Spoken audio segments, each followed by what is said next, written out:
Hello, everyone, and welcome to our Money Matters event for this evening. We're so glad to have you joining us. We've got a great crowd tonight. Oh, I'm excited. Thank you so much for joining us. All right. While we give everyone some time to get logged in, I'm going to go over some brief housekeeping tips so that we can all be on the same page for tonight's Zoom session and we can have a smooth experience together. So first, please go ahead and make note of how your name appears on the participant list. And if you need to update your Zoom profile, please feel free to do so. We do ask that you make sure that it shows us both your first and last name, as well as your pronouns if you wish, so that we can get to know you a little bit better. But also it will help us grant attendance credit where it is due, so that if you're here for extra credit, we can make note that you are here, but also that will be what helps get you eligible to win our different prizes throughout this evening. More information on that to follow. If you're not quite sure how to update and rename your Zoom profile, there's a couple different ways you can do so. Option 1 is down on the bottom of your Zoom toolbar. You should see a tab that says Participants. And when you click on that, it's going to give you a pop-up window showing everyone who is in tonight's event. Your name should be at the top of that list. And when you hover your mouse over it, you should see 3 little dots that appear. Click on those and it will give you the option to rename your Zoom profile. Another way to get the same job done is by looking at the top of your screen where you see the toolbar of all of the different webcam tiles. Even if your webcam isn't on, you should see your square at the top. And when you click on that, again, there's going to be 3 little dots in the top corner that give you the option to rename your Zoom profile. So again, please make sure that it's showing us both your first and last name, as well as your pronouns if you wish, so that you can be eligible to win some prizes throughout this evening, and we can make sure we know who each other is.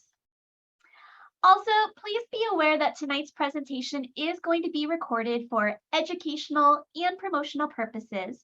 That way we can show students who weren't able to attend the live event the information we had to share, and also it gives you a chance to look back on it as needed later. If you do not wish to be part of the recording, you are welcome to leave your camera off. It is not necessary to be part of tonight's activities. However, we welcome them to be on just because we love to see your faces and it's another great way to get to know you. So I see CJ joining us tonight. Hey, CJ.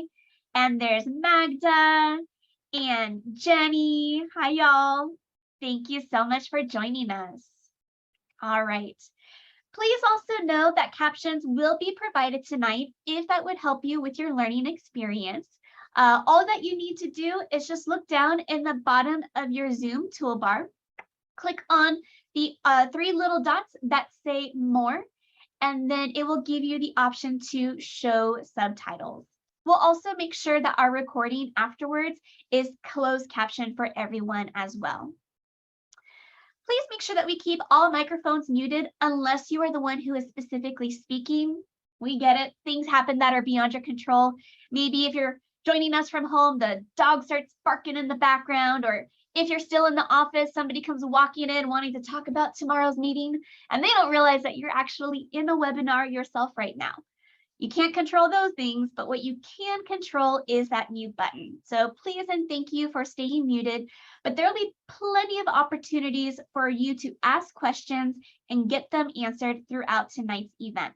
In fact, at any point in time, please ask your questions through the Zoom chat tool. We will be monitoring and responding to those questions all throughout this evening, and if needed, we will cue them for our expert to answer later towards the end of the event.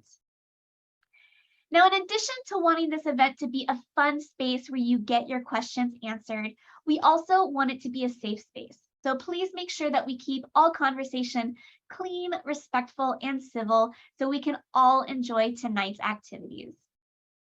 Lastly, please be aware that we are going to have a feedback survey available for you to complete at any point throughout tonight's event. And my co-hosts are going to be sharing those links with you. You can also see that it's available on the screen right now, https://bit.ly/survey And when you open up that link, it's going to, you guessed it, ask you for your feedback about tonight's event. It's going to be a tool that we use to track attendance, but it's also going to be what gets you your certificate of completion afterwards, and also gets you entered in our prize drawing for a $250 tuition award. So please make sure that at some point this evening before we finish, that you complete that feedback survey. And again, for convenience, it is available to you in the Zoom chat to click and follow. Some more details on those prizes. So if you follow us on our social media, you will be entered in a prize drawing, and we will announce those winners immediately tonight before the event has ended. So if you are on Instagram, Facebook, or Twitter, look for the handle at Pima FYE. And on Instagram, you're going to be looking for also at pima.financialaid.scholarships. Those are the social media pages for the first year experience program, as well as Pima's office for financial aid and scholarships, both of which are bringing you tonight's event in partnership with OneAZ Credit Union. And OneAZ Credit Union has some special prizes for you to win as well. More details to follow, but when you visit their partnership page, it's going to be how you get entered in that drawing. So pay attention, later we'll tell you more about that. And then, as I alluded, if you attend all Money Matters events this fall semester, you will be entered in our ultimate prize drawing of a $250 tuition award, which can be applied towards tuition at Pima Community College for the spring 2023 semester. So all you have to do right now is just hang tight with us, enjoy tonight's event, make sure that you complete that feedback survey, and then join us for our next event in November. And that's going to get you entered in the drawing to win that $250 tuition award. That's exciting, right? Okay. So, as mentioned, it takes a team to bring you tonight's activities. And so I want to take a moment to give them special thanks and introduce you to them. So I'm going to hand the mic over to Carla. Hi, everyone. Welcome. Thanks, Renee. My name is Carla Gonzalez. I'm the Assistant Director of Scholarships and Outreach here at Pima.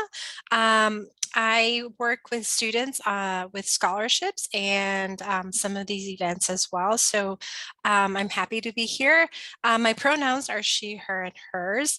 And although I'll take a moment to introduce my colleague, Juanita Bonilla. She couldn't join us today, but also she is our program coordinator for financial aid and scholarships. And she is also someone who you might also talk to if you have any questions about scholarships or any of these events. So thank you for joining us today.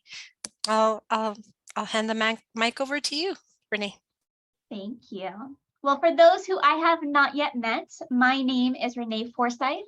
My pronouns are she, her, and hers, and I lead the first year experience program here at Pima. Our goal is to get new students connected with the resources and programs that are going to help them be successful during their journey here at Pima, so that you can continue on and complete those ultimate goals of transfer and graduation. And we also have our fabulous subject matter expert, Vanessa. I'm going to give her a moment to introduce herself. Good evening, everybody. My name is Vanessa Alfaro. I'm with OneAZ Credit Union, and my pronouns are she, her, and hers. And I'm our regional sales leader here at OneAZ Credit Union for the Southern region. Nice to see all of you. Thank you, Vanessa. And we'll be hearing more from Vanessa in a moment. But first, I wanted to go ahead and give you a preview of what we are going to be discussing tonight.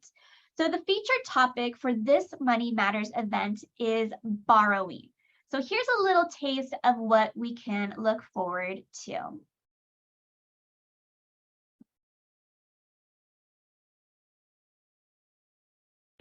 A minute to learn it. Debt and borrowing money. Here are 5 key points to know about debt and borrowing money. 1. Debt is money you borrow and agree to pay back. You will be charged interest, a percentage of the money borrowed. 2. Loans are a type of debt with an agreement to repay the amount borrowed over a specified amount of time. A cosigner is someone who agrees to repay the loan if you aren't able to. 3. Understand different types of loans. Research and know the terms of the loan. 4. Know your debt limit. Determine your personal debt limit based on your income or potential income after completion of your program. 5.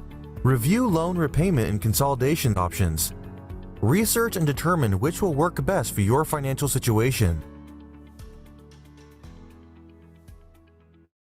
All right, and that video was brought to you by our Pima tool called FATV, and that is brought to you by Pima's Financial Aid Office. So if you'd like that video and you want to see more, make sure that you check out FATV, more information on our Pima webpage.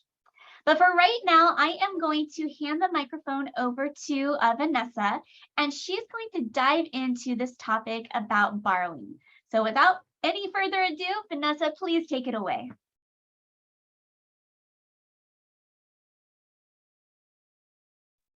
Thank you, Renee.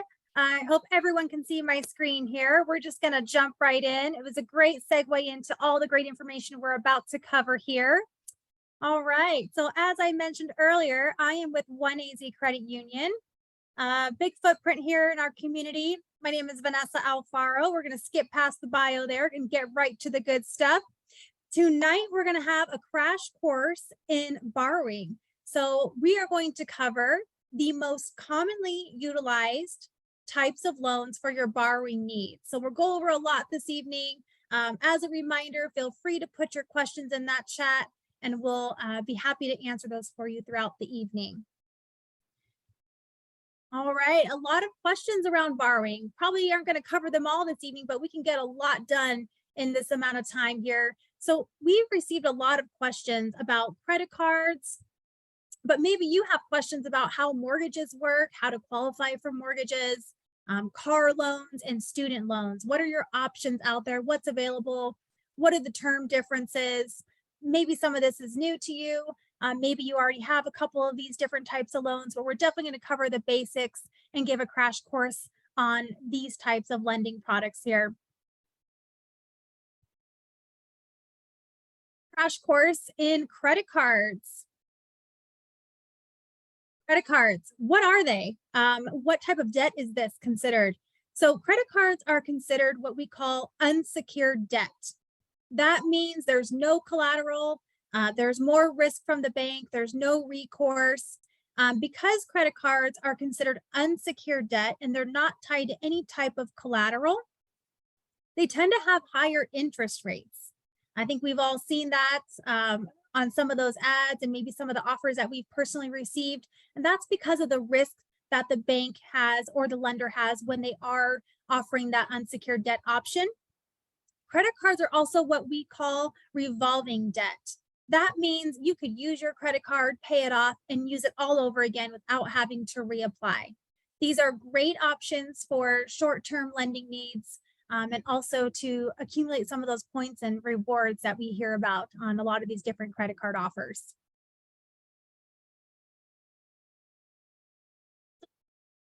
What's that credit card? Well, unlike a debit card that's tied to your checking account where you use your own funds, when you swipe that credit card, you're actually using the bank's funds to pay for that purchase and to pay directly to that merchant or pay for those expenses. So the bank is going to lend you that money in good faith that you're going to be able to pay that back.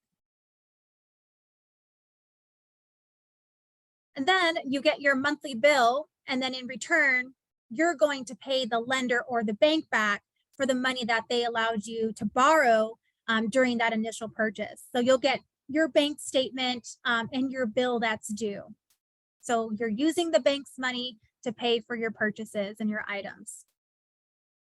In addition to that, the bank is probably not going to do that for free. Maybe they might for a short time, maybe 6 months, 12 months, but in the end, you are going to end up paying interest on those purchases when you borrow or you use the bank's money to pay for those purchases. So what happens when you get your credit card? Well, you're going to start at that zero balance.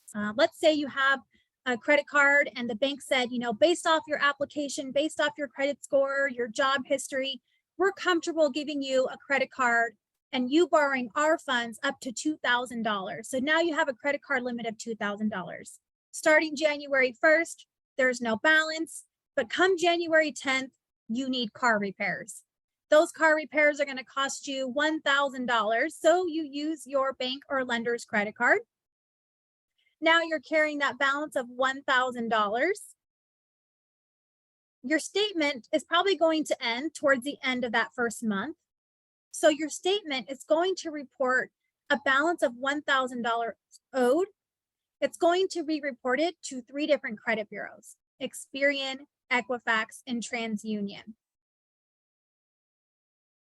So now what happens? We have our statement. That balance rolls over to February 1st.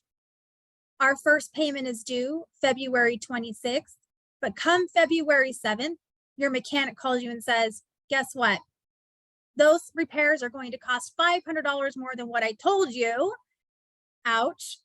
And now you have to come out of pocket again, another $500. So on February 7th, your $1,000 balance now turns into $1,500.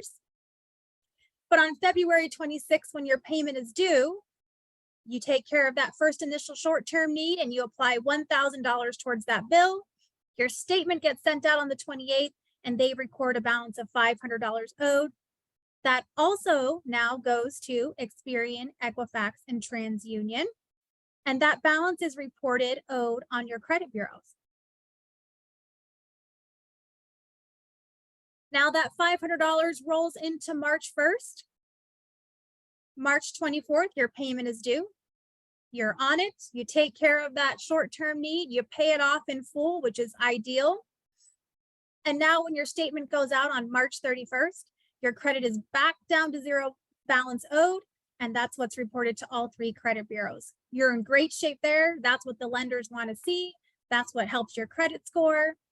But that's not always the case. But this would be ideal here. And this is how your statement cycle works. And typically when your bill is due, you have about 3 or 4 days before the statement actually gets reported and the balance actually gets reported to the credit bureau. So you might see a billing date and then wonder why it's taking 4 days to show up on your credit reports. It's because there usually is a delay there. All right, and your first initial payment when you got your card in January was due February 28th. This one here, it shows that there's kind of a grace period there before your first payment is due, but this is only when you initially open the account. So if you receive your credit card in January, you're probably not going to have your first payment until March. They give you that grace period where it's not reported late. After that, it's typically every 30 days your payment is due. You definitely want to make that on time or before the payment's actually due to maintain a healthy credit score.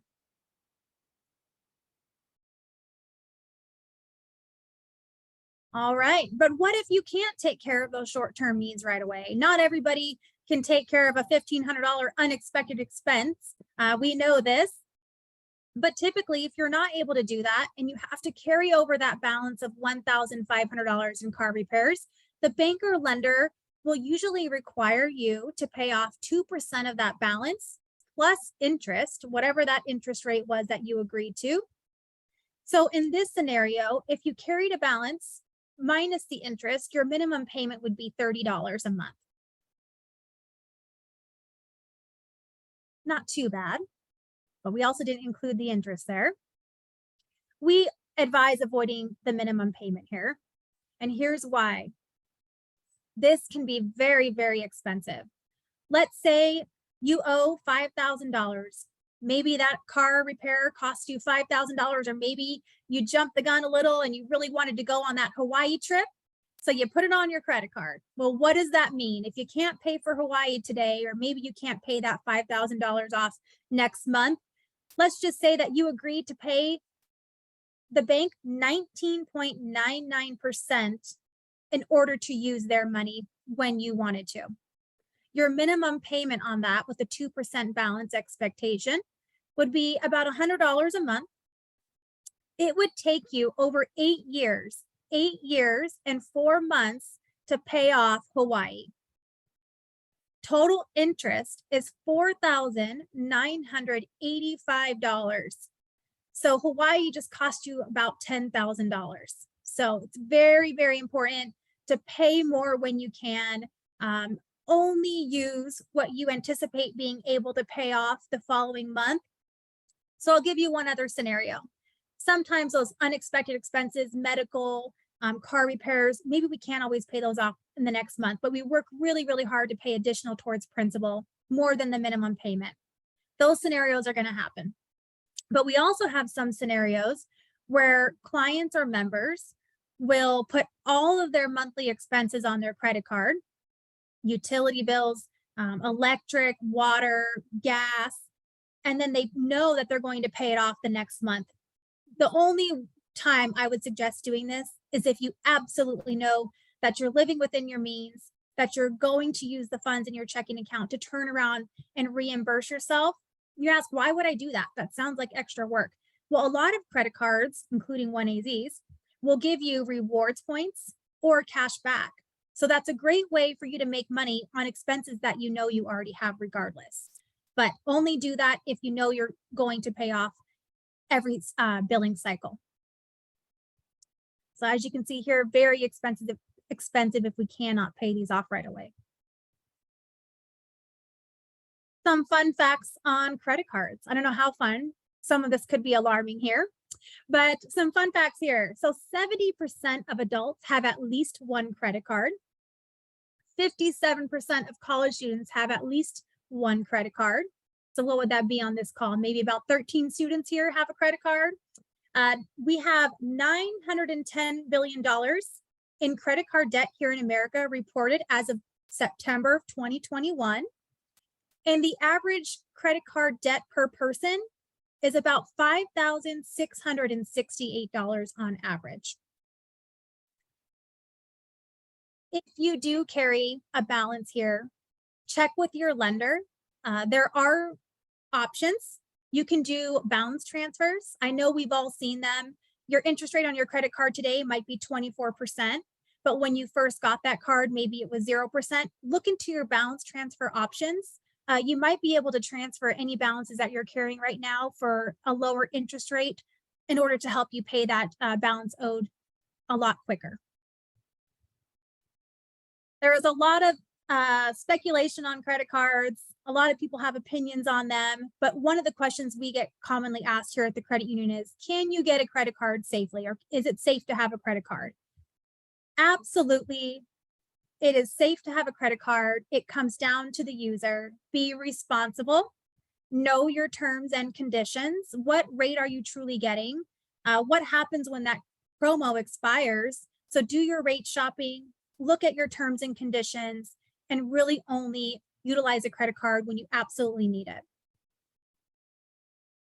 Don't overextend yourself here. All right. A lot of information and fun facts shared on credit cards and how they work. Hopefully all of you found that helpful. So now we're going to jump into some good information, another crash course here around mortgage loans. Mortgage loans, a little bit different than a credit card. We call a mortgage loan, or we use terms like secured debt. Secured debt means there's collateral. So in the case of a mortgage, the house is going to be the collateral. When there's collateral tied to a loan, there is less risk for the lender, which means you typically get a lower rate. Mortgages are also considered installment loans. So different than a credit card.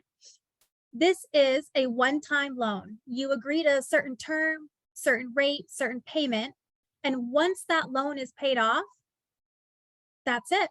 You would have to reapply for a new mortgage if you planned on refinancing or buying another home, but your loan would be completely closed and paid off. There's no reborrowing on the same loan account when it comes to an installment loan. Those are some terms that you might hear when you're rate shopping with the lender and you're discussing your lending opportunities there. On a mortgage, you're going to hear a lot about 15 or 30-year fixed options. If that's something that you've started to look into, we'll get into some differences there. So hopefully you found that information helpful as we enter into our mortgage. If you're purchasing a home and you have questions about what you need to get started, how much money will you owe, how much money do you need to come up with? Here's an example. On average, we usually ask a borrower to come up with 3.5 to 20% down when you're looking to purchase a home. So if you were to purchase a home for around $350,000, you would need to come up with either $12,250 all the way to $70,000.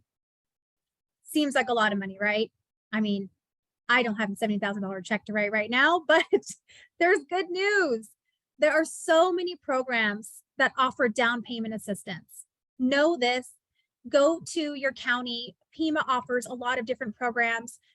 Various lenders offer a lot of down payment assistance programs. Check with your bank, check with your lender.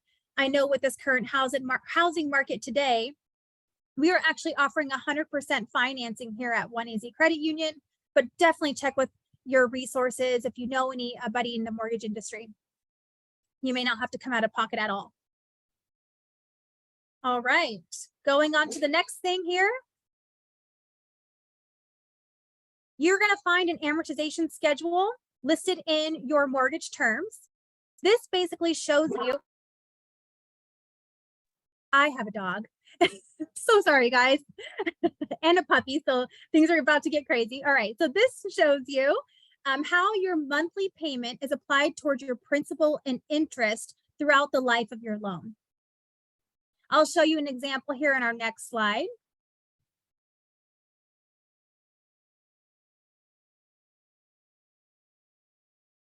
All right. So 50,000. Let's say you agreed to pay 4% on that loan from your mortgage lender. Your term is 30 years. Your monthly payment would be $1,671 approximately here. And in the beginning, hold on one second, guys. No problem, Vanessa. Dogs need to know this information too. Like, how can they borrow a good bone? Where should they save it? Is it really safe to save those bones in those deep holes that they dig, etc.? So not a problem. I was commenting to Carla off on the side how you all have been asking some great questions in the chat. So thank you so much. We see you.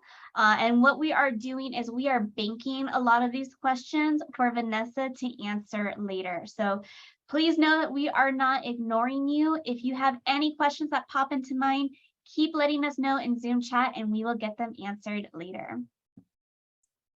Guys, Yeah. got the puppy under control here. So sorry. So I was saying the amortization schedule here. So when we look at this, your first monthly payment, if you look at the total there, $1,167 gets applied towards interest on that first payment immediately. That's a lot. But the reason why the banks apply the majority of your first few payments towards your interest is to recoup the risk and the cost of actually lending that money and you using the bank's money there. $504 of that payment initially is going to get applied towards principal in this example. And then on that last payment, payment number 360, $5 gets applied to interest and $1,668 would go towards that initial principal balance of $350,000. All right. What does that look like? That's a lot of numbers there, but if you can see here visually this graph, you would start off on the high end here. You can see your balance would start all the way in 2022 at $350,000. It shows you the majority of that's going towards interest, but as you continue to pay down all the way to 2052, the more, the less interest you're going to pay, and your balance is now zero. So towards the end, you're going to see that initial principal balance of $350,000 start declining rapidly as you start paying down the front end interest on this example. All right, terms. We talked about terms when it applies to a mortgage. We hear a lot about the 30-year and 15-year. So in this scenario, we're going to stick with that $350,000. You might be wondering, why would I want to pay 15 years versus 30 years? There's a couple advantages to that. If you choose a 15-year mortgage, there are some rate benefits. You're typically going to pay less in interest, a lower interest rate, if you select a shorter term on a mortgage. Your payment's going to be a little higher, but you're also going to pay the loan off a lot quicker.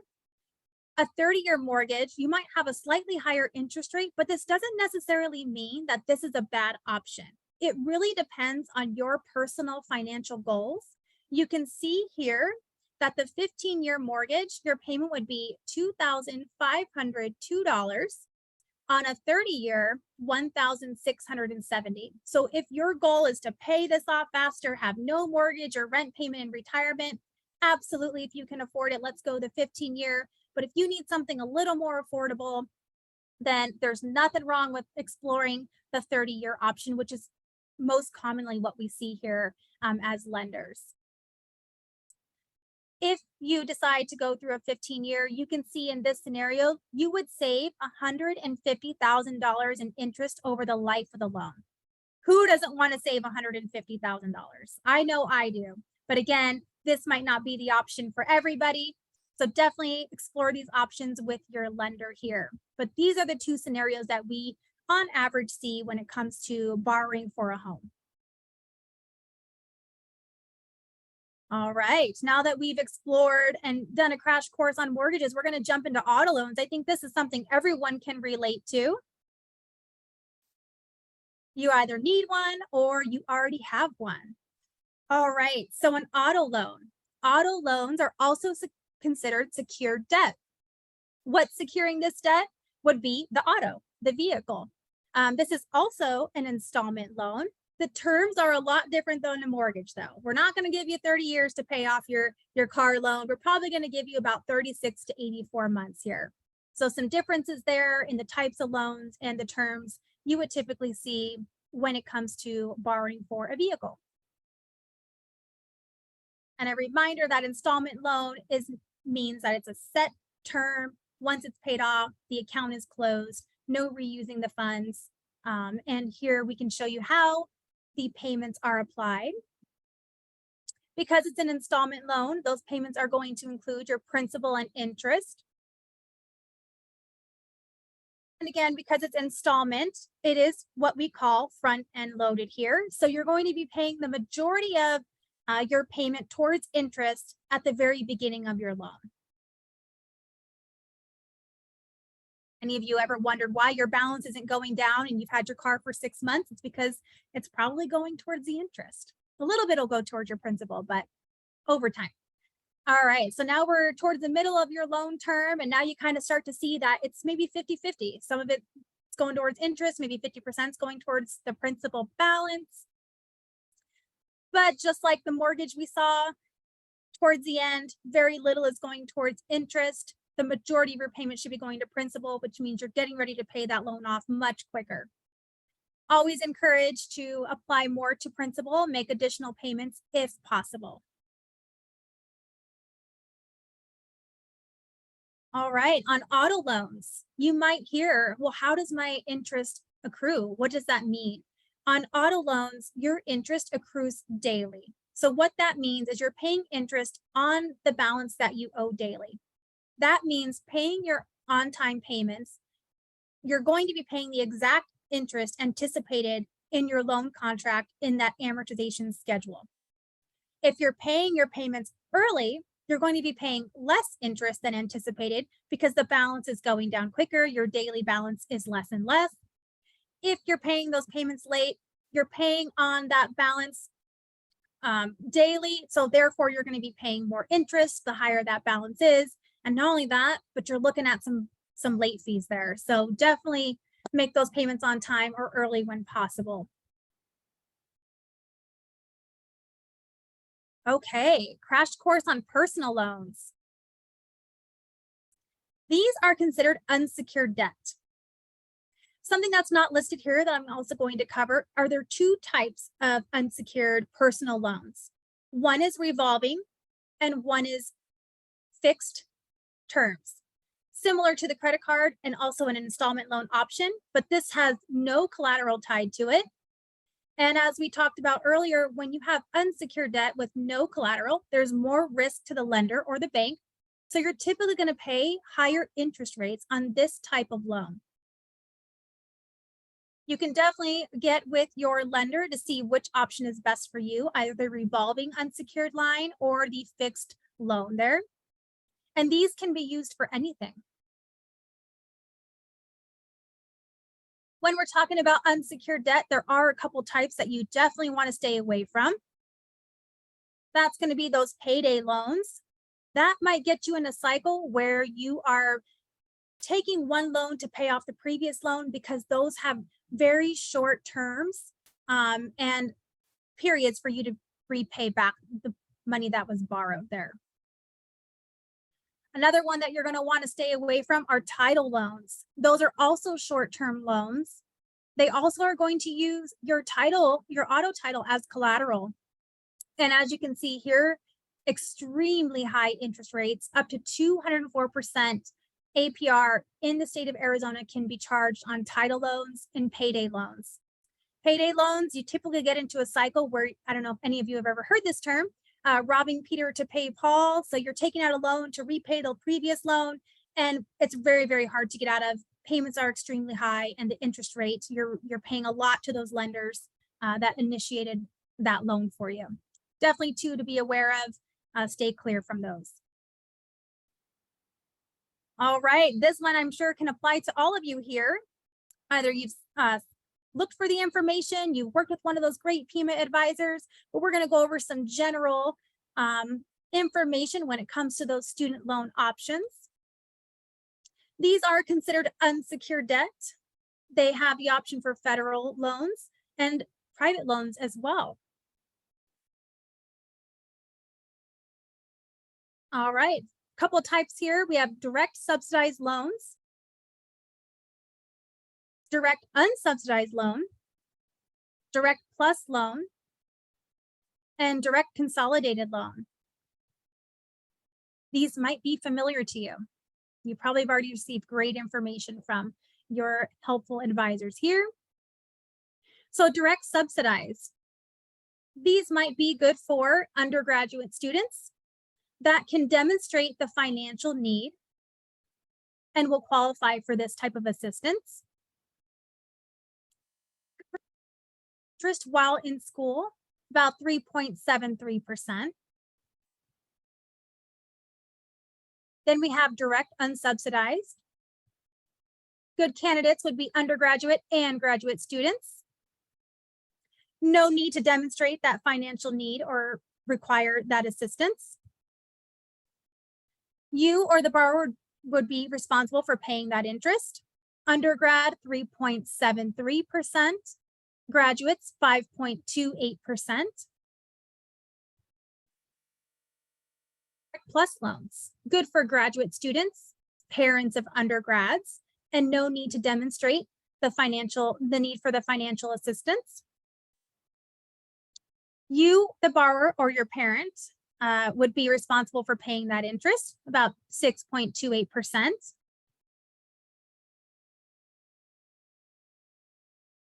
We have those direct consolidation loans. So I know many of you might have experienced that you have multiple loans in order to finance your education. So post-grad, you might want to look into a consolidation loan. That'll allow you to make that one payment. Be aware of here, you would pay the interest. And they would take the interest of your outstanding loans there to determine what your interest rate would be for this consolidation program here. All right, and if you have maxed out all of your federal loan options, you might want to look into private student loans. These might be harder to qualify for. Interest rates can vary on these, and there's also less repayment flexibility. So you might be able to defer a couple of those student loans that you have or work out some different payment programs and repayments. But on these, there's less flexibility, less likely for deferments here. All right, we covered a lot of different types of loans. Hopefully all of you learned something from the crash course on the different lending products that your specific lender can help you with, or maybe even OneAZ. But what do you do before you apply for those loans? Something you need to know here. You all have a FICO score, a credit score. There's a lot that goes into that credit score. The two biggest pieces of this pie, though, are going to be your payment history and how much you owe. 35% of your credit score is made up from your on-time payments or missed payments. This is why it is extremely important to pay those payments on time. If you miss a payment, it can stay on your credit report for 7 years. Even if you get caught up on those payments, the history is going to stay on there. Very, very important. Makes up 35% of that score. The other chunk of this, big chunk of this, is going to be your amounts owed. So we talked about revolving versus installment. So something to consider when it comes to maintaining a healthy credit score is how much you owe on those revolving lines. Let's just say your credit card limit is $1,000. If you exceed $300 on that statement balance, it could drastically bring your score down. So you always want to stay below 30% of your revolving account limits. So credit card limits, lines of credit, always stay below the 30%. I've seen people score drop 80 points to 100 points just going over that 30% utilization. So definitely be mindful of that. Always pay it off when you can, but if you have to carry a balance, try not to exceed the 30%. Another big chunk of this is going to be your length of credit history. To maintain that good score, keep your oldest account open. I know people get excited. I paid off that credit card that I got 10 years ago and I closed it out. Ouch. Congratulations for eliminating that debt, but guess what? Your score just dropped 30 points. I don't know if it'll be exactly 30 points, but it's a pretty big hit. So keep that longest standing account open so that you can show other lenders that you've had a long standing good relationship with your other lenders and that you'll be responsible with your new lender just like you were with the lenders in the past. Keep those accounts open even if you're not carrying a balance there. And that goes for revolving accounts there. All right, some other things that'll help your credit score. Having a good credit mix. Creditors want to see that you're responsible and you can manage two types of payments. That would be those installment loans like mortgage and auto loans, and that you also can maintain a healthy credit relationship with your revolving account. So have a good mix. You don't want to have all credit cards or lines of credit, and you don't want to have all installment loans either. So try to keep a good healthy mix to maintain that good score. And 10% of this credit score is also new credit. I know how excited we all get when Ulta says, you're going to save 20% today if you apply for our credit card. I'm like, I'm there. I'm going to do it. But then I have to remember no, because maybe Kohl's just got me the week before and I can't have too many new accounts at one time. Lenders like to see that you don't open too many accounts within 24 months of each other. So typically we like to see that maybe you only open 2 new accounts in the last 2 years. So just think about that when those enticing offers are presented to you at the register. Try to refrain from saying yes, unless you haven't had too much new credit in the recent history there. So some good things to know about your FICO to maintain a healthy score. All right, so we're going to go over some helpful tips to wrap up some of the good information that we just learned. One is going to be paying off that debt sooner. A lot of people will like that maybe have accumulated high balances or a lot of balances or high utilization, like to start paying off their smallest account balances and work their way towards the largest by eliminating those monthly payments. There are some that are interest rate conscious that look at how much interest they're paying on one specific loan or revolving account. So some like to pay off the highest interest rate account first to avoid paying more. That doesn't always work for everybody, but definitely sit down and evaluate where you're at to see what might work for you in your credit situation.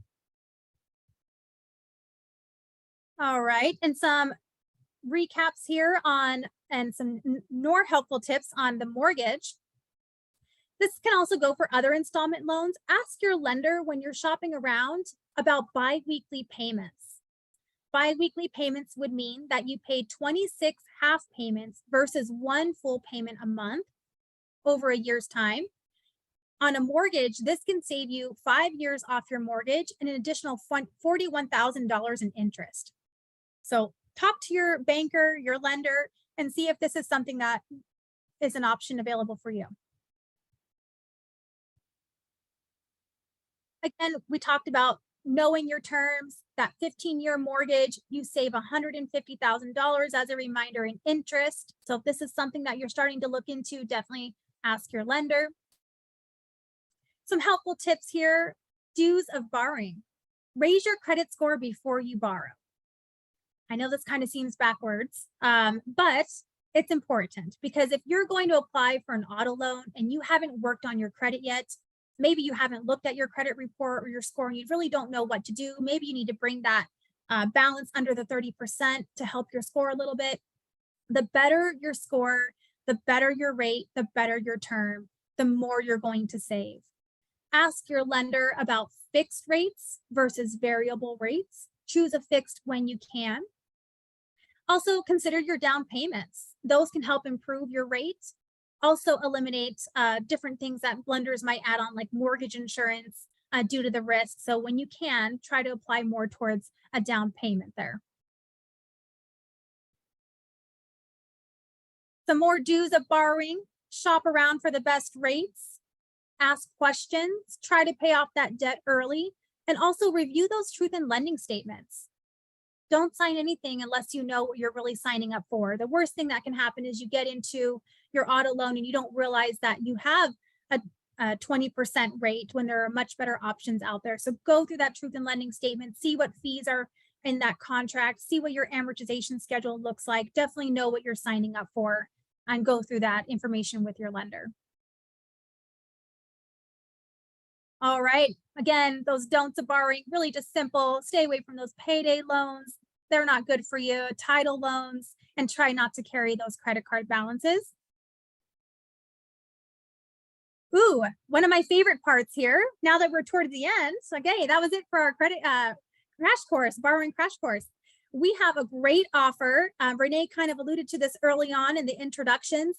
Any student or faculty member of Pima Community College receives this great offer of $100 when they decide to become a member.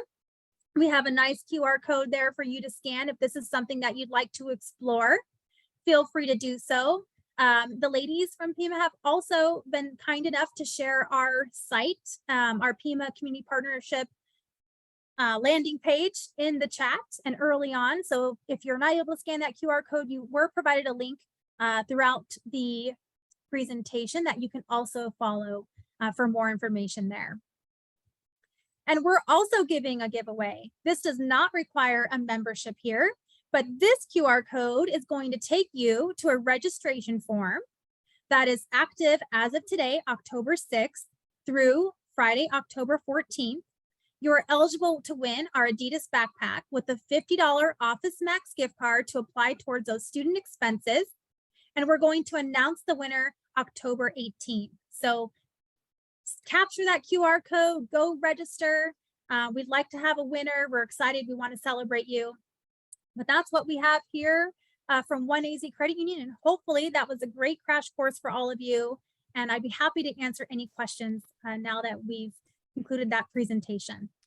Thank you, Vanessa. That was amazing. You gave us a lot of great information, and we do actually have quite a few questions. So I'll go ahead and start with the first question. Typically, how long are grace periods? Yes, grace periods. In the slide earlier, we referenced to a grace period, but that was more of like how long you have between your monthly payment is due. A true grace period built into an auto loan or credit card, you're going to see usually a lender will say 10 days. A grace period, though, is really where the bank can say you have 10 days before you receive a late payment fee. But as far as grace period having a ding on your credit, you have about 30 days from the payment due date to pay that payment before you're reported to the credit bureaus as late. So 2 different grace periods there. One 10-day grace period to avoid the banks and lenders fees, and then the 30-day to avoid any negative impact to your credit report. Awesome, thank you. Another question is the end of a billing cycle the debt due date? End of a billing cycle. So you have your payment due dates. You should pay your payment then, but the end of the statement cycle is when they say it's official, we're closing it out. Here's what we have based off the payment you made. Here's your ending statement balance. Typically 3 to 4 days after your due date, that is when that statement cycle closes, and then it gets reported to your credit bureaus. Thank you. So another question, lots of great questions. So is it better to pay more than less to build a good credit score? Sorry, can you repeat that? Is it better to pay more than less to build a good credit score based on your debt? Okay, so this actually is a good question. There's a couple of different answers to this one though, depending on the type of debt. So there's the credit card. Always pay more on that. That's going to show lenders responsible usage, utilization of that credit revolving debt. Absolutely always pay more. If you pay more on an auto loan, you might see a slight increase on your FICO score, just showing that you're paying down that balance. It might not have as much impact as it does on a revolving account, but absolutely always pay more. It can never hurt your score. It will help more in some cases than others. On that one, yep. Thank you. All right. Next question is, why would we get more than one credit card? And then there's a follow-up question. How would the billing cycle work with more than one credit card? Oh, great questions. Yes. Okay. Why would you have more than one? So I kind of alluded earlier to how much on average we use or have on credit card balances. So that number was about 5,668. You might want a second credit card so that you can balance transfer with a lower interest rate. But you also might have rewards or cash back that you prefer on one versus the other. And in some cases, let's say you're carrying a balance of $5,000 on a card that has a $5,000 limit. If you get a new card, it actually increases the amount of credit you have available, which can help that 30% utilization number there. So it can actually improve your credit score if you were to open a new one to increase the amount that you have available. Okay, that's great. And actually, great segue to the next question, which is how many credit cards is too many? Well, from a lender standpoint, you can never have enough. No, just be responsible. Too many. You know, I look at credit reports all day long. I've seen people that have 15 credit cards, but they have an 840 credit score, but they're not carrying balances. But what I would say is go back to those helpful best practices and don't open too many at one time. You might have 10 credit cards, but you accumulated those over 20 years. So it's really how quickly you're accumulating those, how many offers you're accepting in a short period of time. But if you've accumulated multiple cards over a long span of time, it shouldn't impact you too much as long as you're responsible. Now, if you have 10 credit cards and all 10 are maxed out, we're probably in bad shape. That can do a lot of damage to your credit report. Thank you. What determines how much house a person can afford? Great question. What we look at is debt to income. So what a lender will do is they'll have you fill out a full application. They're going to verify your payroll, your income monthly. Normally on a mortgage, you cannot exceed 43% debt to income. So what that means is 43% of your income, debt cannot exceed that. So whatever your payments are going out every month cannot exceed 43% of your income. So just keep that number in mind. That's how they're going to determine. They're going to look at, okay, this is how much house you can afford based off how much you make every month and based off today's current rates. So we know that we're kind of in a weird rate environment right now. So what you might have been qualified for 3 months ago might be very different today with the rates that have gone up. So definitely check with your lender, but they go off of a couple of different things. The rate that's being offered, also the term. We talked earlier about 15-year versus 30-year. So if you feel like you want to qualify for more on a house, then you might need to take the 30-year because the payment will be less.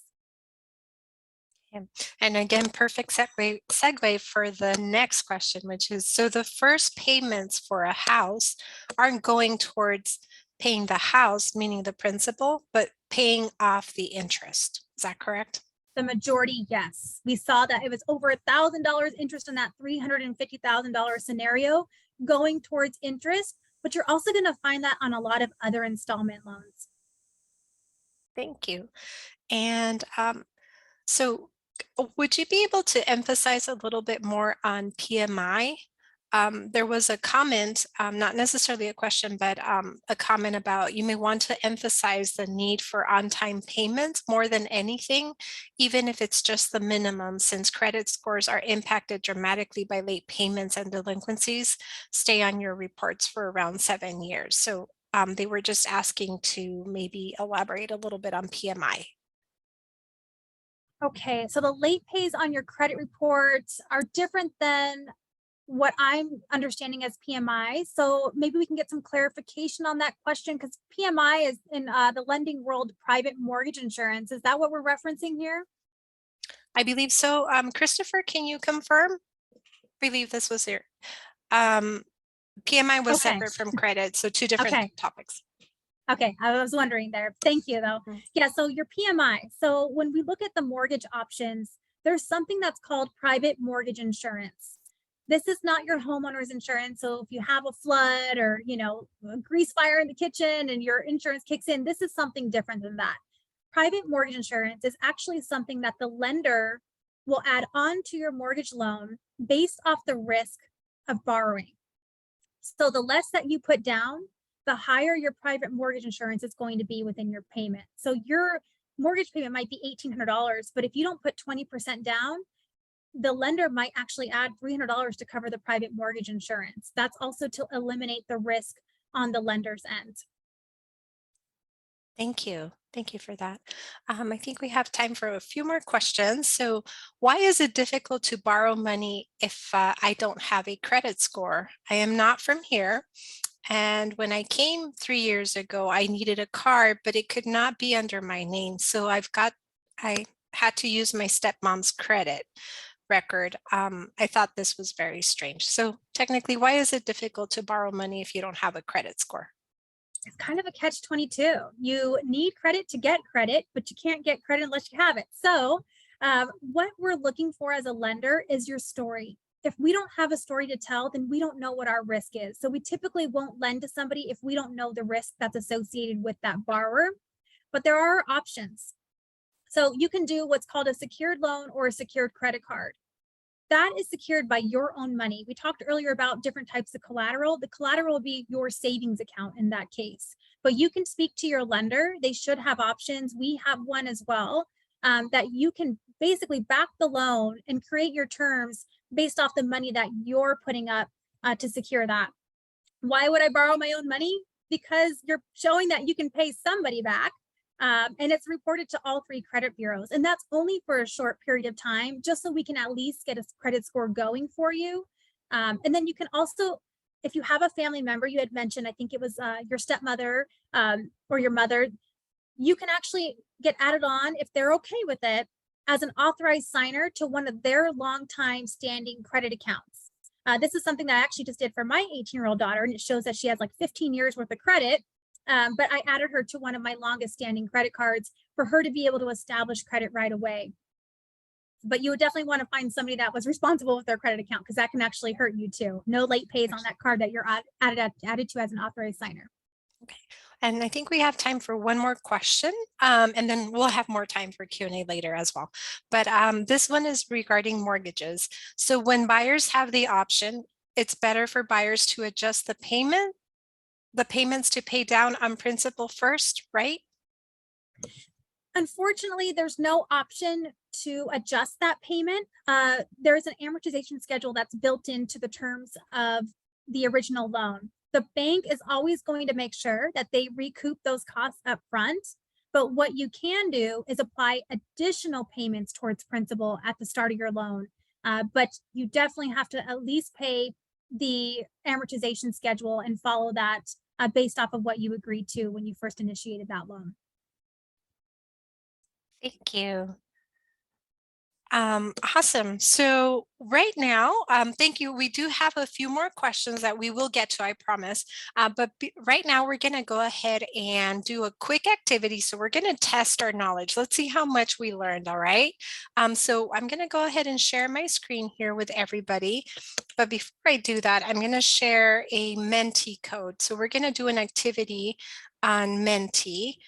So if you have a device there, you can go to here, I'll share it on the chat really quick. Sorry, apologize for my voice. I just shared it with you, so I'm also going to share my screen here. All right, can you all see my screen? So should I borrow or save? So during this activity, you'll want to, we'll have a few scenarios, and then you tell us, you know, what you learned, how you want to apply what you learned today. And there's no right or wrong, it's just best practices really. So, so don't worry. So here, just in case you didn't catch the code, go to www.menti.com and enter the code 53609698, or you can scan the QR code as well. I'll give you a few moments to do that, and then we'll get started.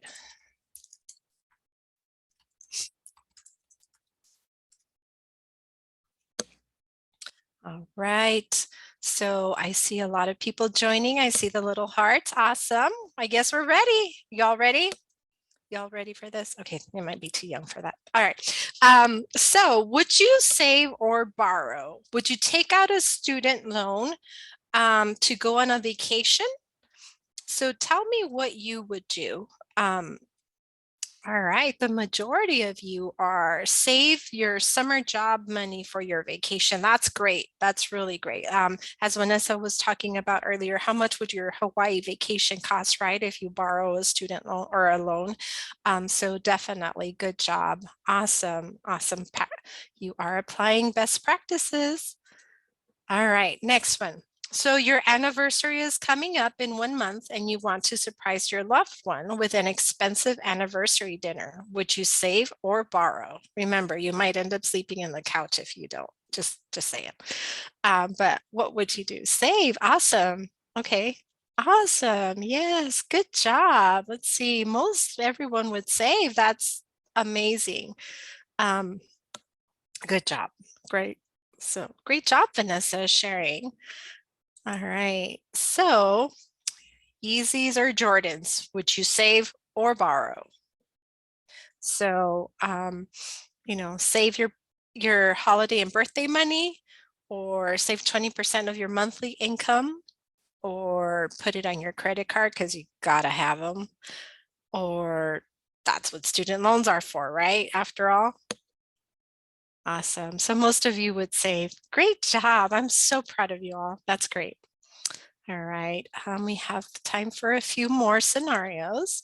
All right, so moving out on your own, you know, what would you do? Would you buy a new bedroom set? I would love to, or take your old bed with you. Maybe shop at a thrift store or borrow money to get new furniture. Which one would you? Awesome. Okay, there's a few of you borrowing money. Okay, you know, just as long as you borrow wisely, right? Know when you can borrow, keep that credit score active, but, you know, also, you know, thrift shopping, you could find great resources out there. And then, you know, HGTV, you can make anything look new again, right? But good job, everyone. All right, next. So when planning to buy a car, what are some factors you need to consider to make a decision on whether to save or borrow? Can you let us know what you recall from what Vanessa shared with us? Income. Yes, how much income, right? The interest rate, that's very important because that'll determine a huge chunk of what you're going to have to pay back. Your credit score, do you have one?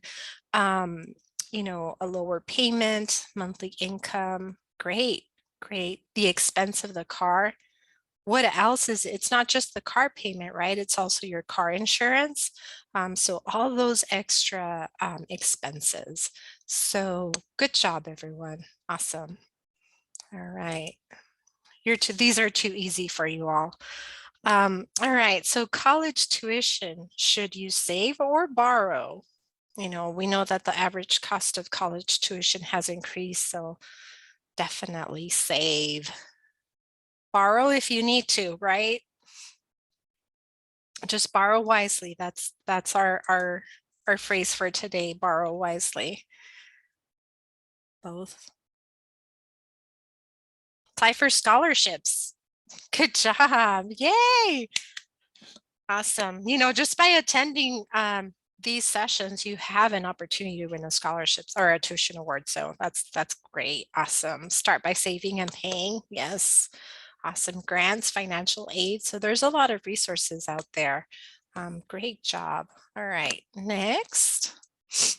All right. So what are some options to get a pet? I know Vanessa has some pets, so maybe she can tell us a little bit about her pets, but what would you do? Would you borrow or would you save to buy a pet or get a pet? Awesome. I love that some of you chose the pack. That is, we support it. We have students that work there as well. So definitely love that you are looking at other options. So it's not just buying, right? You can also adopt a pet, maybe take a pet from someone who can't take care of them anymore, take them on. But great responses, everyone. All right, we have time for maybe one more. So interviews. Do you need a new outfit for an interview, a job interview? What do you think? No, you don't. You could borrow maybe, or thrift shop, friends, siblings. So I think definitely, you don't necessarily need to buy a new outfit for a job interview. So, and sometimes they're on Zoom now. So as long as, the top looks good, they don't care if you're wearing shorts and sandals, right? So as long as you can answer the question. So good. Let's see, next, we have just a few more. So how did you find today's lesson? Let us know how we did. Just a quick feeler out there. So I'm glad nobody's feeling lost. That's great. That's really, really good. So awesome. Thank you. Thank you all for participating with this activity. So at this point, we do have some time for some additional questions. So we're going to go back to some of the questions that were shared during the chat. So Vanessa, we have a few more questions for you. Perfect. I think I'm ready. Awesome. All right. So on average, what do you consider a healthy score to pursue new loans with reasonable rates? In order to get the best rates, you're usually looking at a 720 or above. You're not going to get a terrible rate if you're around 680, but to get the absolute best rate, top tier pricing, 720 or above is what we're looking for as a lender. Okay, thank you. Is there a particular score that you would say if you're hitting that score, you have to kind of be careful not to, you need to take action and make sure you don't keep going, your score doesn't keep going down? Once you start going below the 680, you really want to start looking at what you can pay down, some of your revolving accounts, look at what we need to do that can quickly improve your score. There are some options there, but I would say anything 680 or above doesn't mean that you're going to be declined for a loan, but you might just end up paying more to borrow that money. Okay, great. Thank you.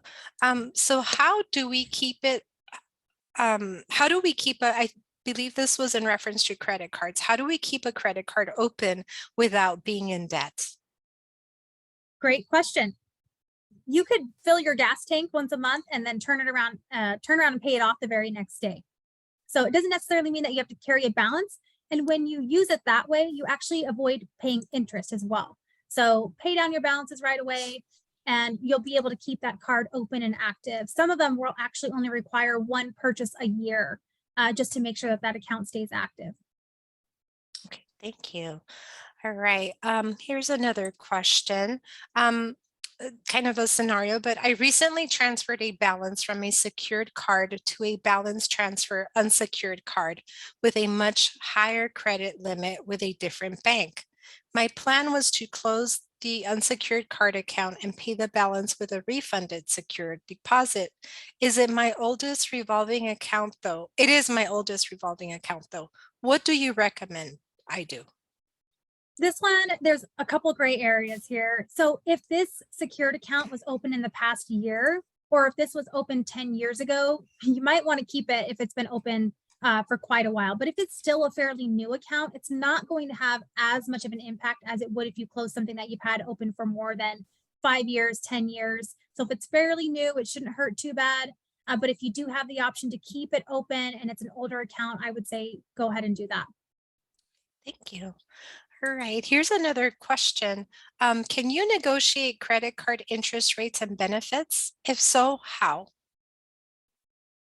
Okay, credit card interest rate and benefits. You really can't negotiate the terms of a credit card, but you can shop around, and you can look at those intro offers. That you kind of have the power on your end. So look at what's out there. If you need to renegotiate a term of a credit card, balance transfer is going to be the best route to go. If you need to rework a term on a credit card and your score is not going to qualify you for a new one in order to do a balance transfer, and you have to come up with some type of repayment plan with the lender that initially gave you that credit card, it could have a negative impact on your credit. So there really is no way to rework that term. However, if you've had a long relationship with a credit card lender, every now and then they'll throw a promotion out your way, not necessarily in the beginning of the relationship, but maybe you've had that card for 10 years and all of a sudden you'll get another intro offer or a promotional offer to lower that rate for a short period of time. But there's really no way to rework the initial terms of that. Thank you. One other question. How old do you have to be to get a credit card? And how could I be added onto my parents' credit card account? I don't know if I'm going to have a lot of unhappy parents here after we get off this call, but ask your parents if they would be able to help establish credit, and that you learned that if you were added as an authorized signer, that it may help them start establishing credit right away.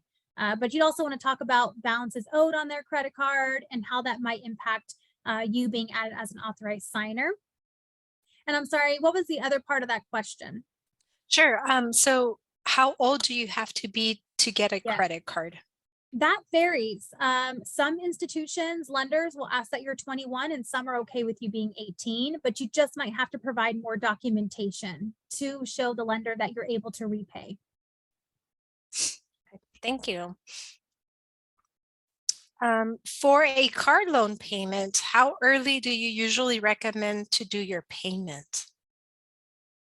Well, you select your due dates when you look at those terms. So if you can pay it early before your statement cycle, absolutely do that. But what you do want to be careful with is paying multiple payments within that statement cycle, and ask your lender how those are going to be applied. We have a lot of members who are on time and love to pay that balance down so that they pay less interest. But what happens is they pay multiple payments within that billing cycle, and they all get applied to future payments instead of getting applied towards the principal. So what you really want to do is look at those terms and conditions in your initial loan agreement and ask your lender how those additional payments are going to be applied. And what happens when you make your payment too early? That could actually end up being next month's payment. So you just want to make sure you're asking your lender those questions, but definitely pay early if you can.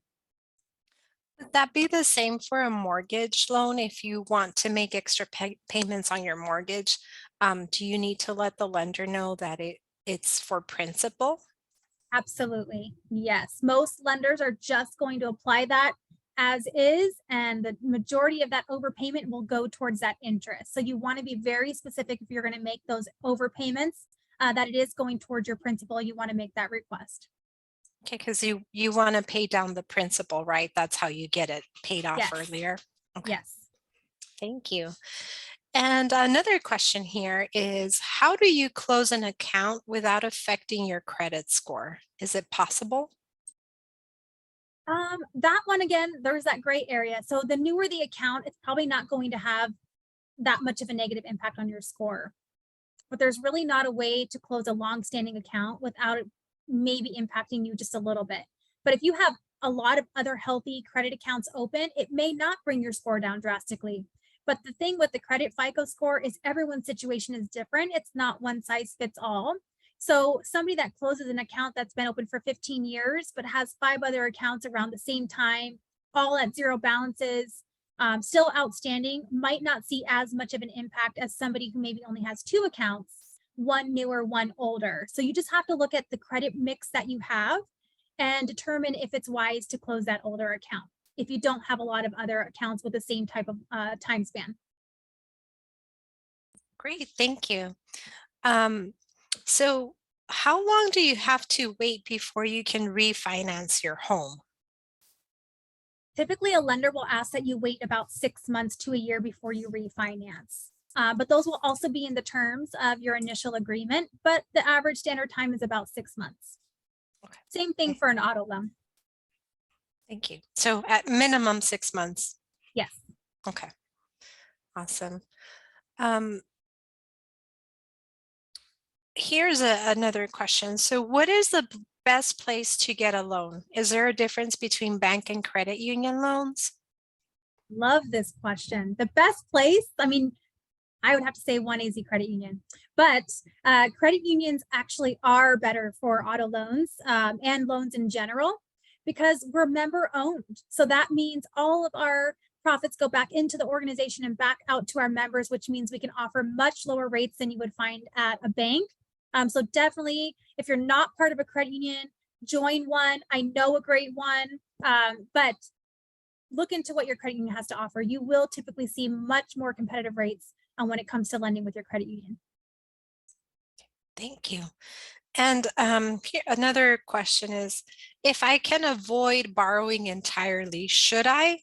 Or are there reasons or benefits to take out a loan when I could pay in cash? There are benefits to having a loan. If you can, you always want to have some type of credit on your credit report, whether it's paid off, if it's an older account, newer account, you always want to keep something open and active. We actually see this a lot with some of our older clients. They've paid everything off. They believe in cash only, but then there's that one time they need a loan and they are declined because they've been responsible and paid for everything in cash. We have no story to tell, so we really don't know what the risk is associated with that person. So definitely there is a benefit to having some type of credit established and open on your credit report at all times. Thank you. Is there anything, Vanessa, that you would say based on your experience that you would recommend for folks that are looking to buy a house or a car? Any resources that you recommend that they could look into? As far as the down payment assistance goes, I know Pima County has some great programs, but really if you just go into any credit union or bank, they should be able to provide what their offers are and what programs they have available. But the county has a lot of great programs. You can look that up on the website. But really just work with your lender. Some of you might already have a great personal banking relationship with your banker here locally, but if you don't, stop by into any branch and you can get a lot of information from your advisors. Okay, thank you so much. Those are all the questions we have from today's attendees. So we're very excited. Thank you for the information. So with that, I'll go ahead and give the mic over to Renee. Thank you, everybody. Great questions. Yes, you all had some fantastic questions. I also want to share a kudos, a shout out that we had in chat to Vanessa. They loved how you explained about paying auto and mortgage loans biweekly to save thousands on interest. They thought that was a genius piece of advice. And there's been a lot of other comments expressing how grateful they are for your experience and knowledge that you shared tonight. So thank you so much, Vanessa. All right, so if you all would like to check out some additional activities, resources, or be able to practice some more the information that we taught you tonight, we have 3 different handout tools that we have developed for you, focusing on topics like interest rates, debt, and also student loan borrowers and default. And so Carla is going to share the links to all 3 of those handouts in a Zoom chat so that they are a quick and easy click for you to follow and explore on your convenience. So go ahead and take some time to click on those, save them in your browser, bookmark them, do what you need so that you can use these as additional tools to reflect back on even after today's event has come to a close.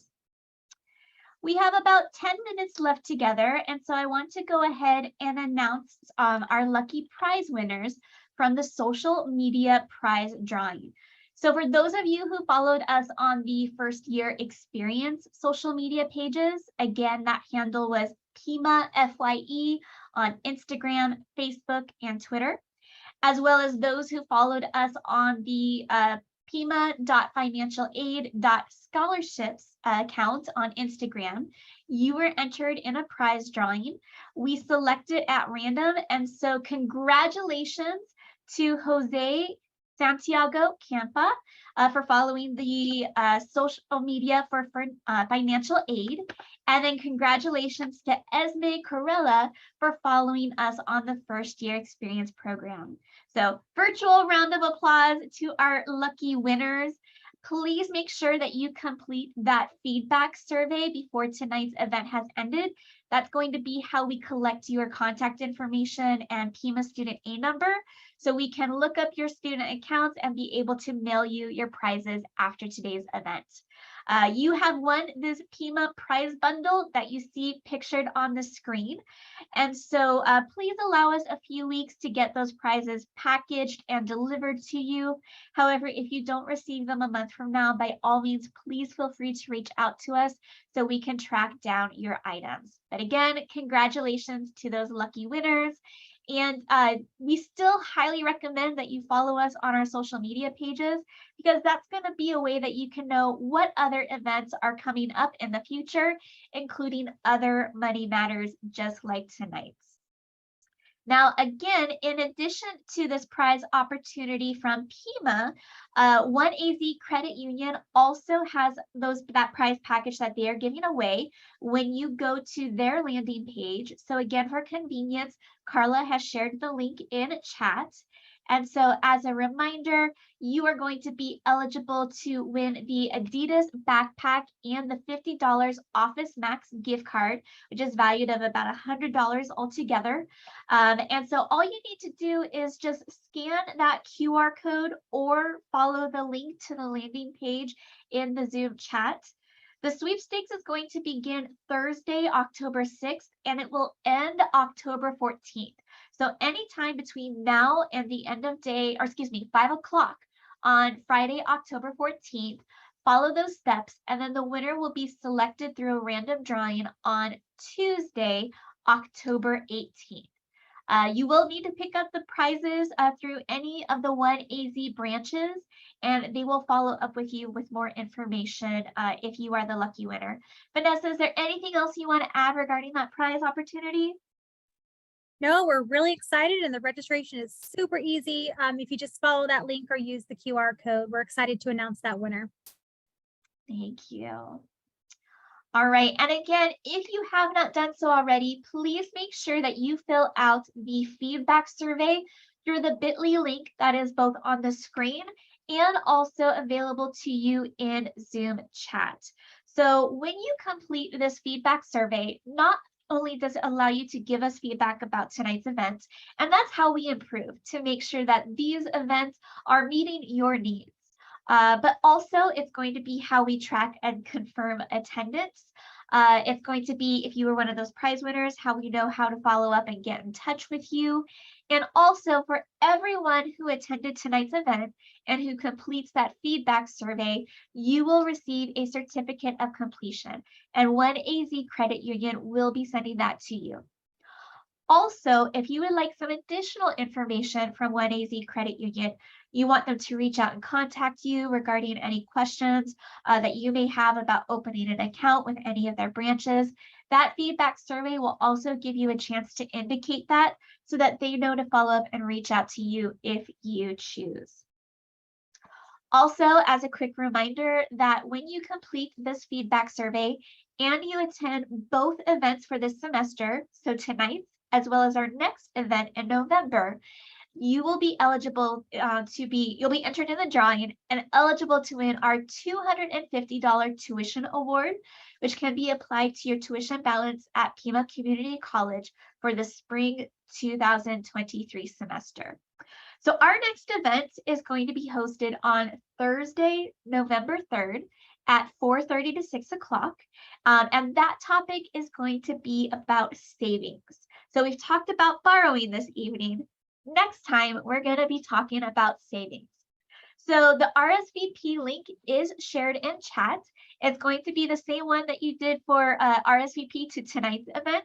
If you already signed up for the November 3rd one, then you're good to go. But if not, make sure you do so we can send you the confirmation details and the Zoom link, and also so that you can learn more information about savings and get yourself entered in that drawing to win the $250 tuition award drawing. Again, we want to give a big thank you to our partners in OneAZ Credit Union and all of the insight and expertise that they had to share, as well as a shout out to the Pima departments that helped host tonight's event, being the First Year Experience Program, as well as the Office of Financial Aid and Scholarships.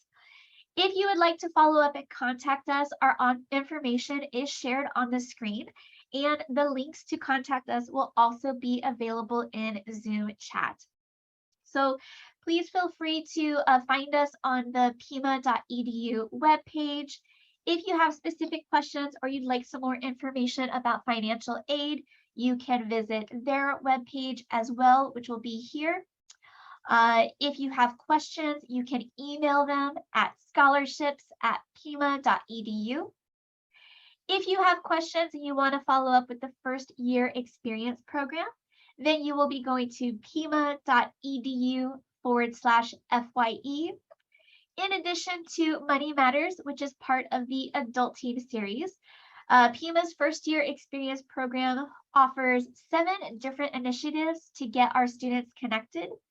Even though these initiatives are designed for students who are new to Pima in their first 30 credits, our events are open to all students. So please explore this and tell your friends to join along.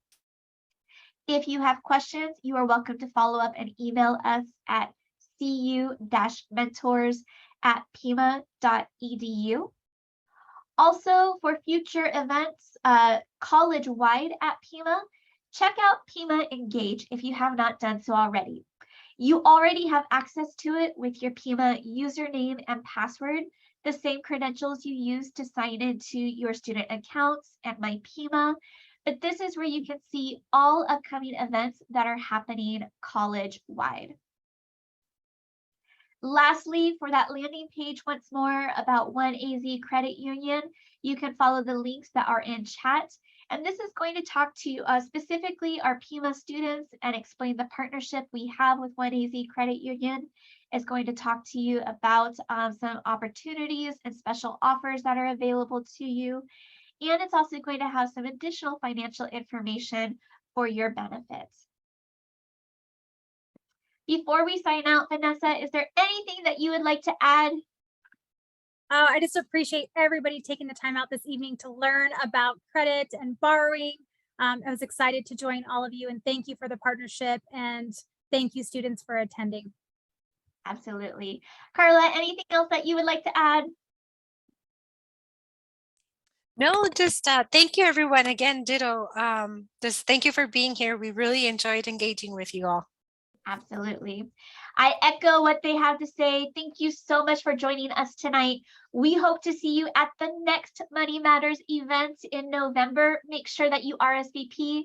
Please complete that survey, and we hope that you have a great evening. Keep striving, everyone.